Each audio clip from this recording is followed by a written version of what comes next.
Kyamazima ekigambo kye bayita okwekutula bino byonna ndowooza nammwe mulaba kye tuliko.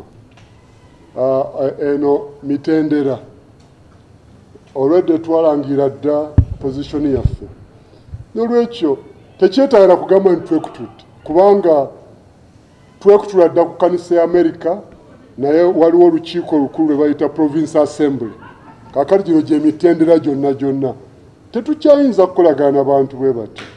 Ate nze ng'omuntu omu siyinza kukyogera. Bino byonna mulina okutegeera nti wa gye tugenda kye tukkiriza bino babiyisizza ggulu, wakati enkiiko zigenda kutuula ennene okutandika ne wiiki ejja. N'olwekyo mujja ku naye era ne bwe sikyogera ekyo olwedde mulaba ekigenda mu maaso.